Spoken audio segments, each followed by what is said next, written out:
श्री सुधाकर सिंह जी।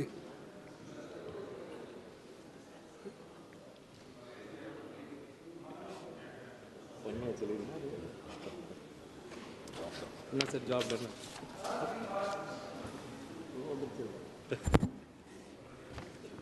माननीय सभापति महोदय, आज मैं सदन में केंद्रीय उत्पाद शुल्क संशोधन विधेयक 2025 पर चर्चा के लिए खड़ा हूं।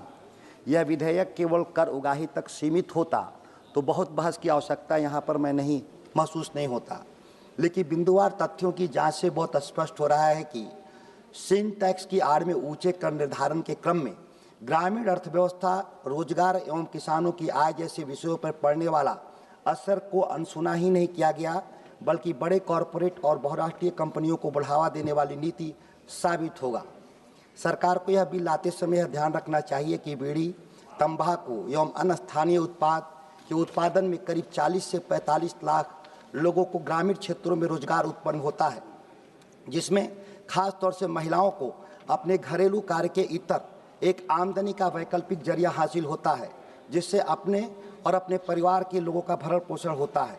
अगर हम बीड़ी जैसे उत्पाद को देखें तो पहले जहां 1000 बीड़ी की संख्या पर 1 से 2 रुपए टैक्स देना पड़ता था, इस संशोधन के बाद 10% टैक्स देना पड़ेगा, जिसके चलते कुटीर उद्योग आधारित उत्पाद महंगे होने के चलते संस्थागत कॉरपोरेशन और मजबूत उद्योग मशीन आधारित उत्पाद प्रणाली के जरिए बाजार पर कब्जा कर लेगी, जिसका दुष्परिणाम हो गया कि छोटे और कुटीर उद्योग बर्बाद हो जाएंगे। साथ ही ग्रामीण क्षेत्रों में महिला रोजगार पर व्यापक असर होगा, जिसकी भरपाई का कोई वैकल्पिक प्रबंध की व्यवस्था इस विधेयक में कहीं से भी दिखाई नहीं देता है।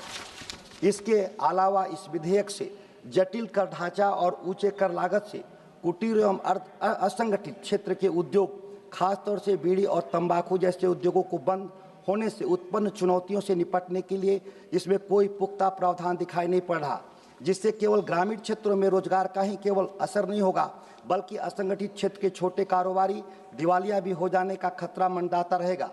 तंबाकू और पान मसाला पर लगने वाला जीएसटी राज्यों के लिए एक बड़ा आय का स्रोत रहा है। इसकी जगह नए कर ढांचे से राज्यों के वित्तीय प्रभाव क्या होंगे, इसकी चर्चा विधेयक में कहीं नहीं दिखाई दिया, जिसका जवाब माननीय मंत्री अपने उत्तर में देने का जरूर प्रयास करेंगी, क्योंकि उन उत्पादों के सेवन से उत्पन्न स्वास्थ्य चुनौतियों से निपटना राज्य सरकारों के ऊपर एक बोझ के समान होता है।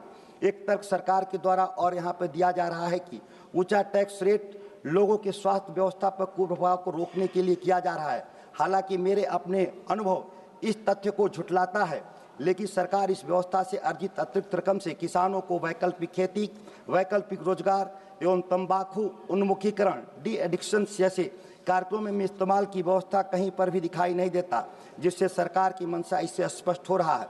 क्या भारत सरकार बिहार, कर्नाटक एवं मध्य प्रदेश के तंबाकू खेती और प्रसंस्करण में लगे लाखों किसानों एवं मजदूरों के लिए वैकल्पिक खेती एवं वैकल्पिक रोजगार के लिए कोई विशेष प्रावधान का विचार रखती है, या सीन टैक्स की आड़ में केवल कर भार एवं बड़े कॉरपोरेट को केवल फायदा पहुंचाना चाहती है? अतः माननीय मंत्री महोदया अपने उत्तर में जरूर इस विषयवार जवाब देने का प्रयास करेंगी। धन्यवाद।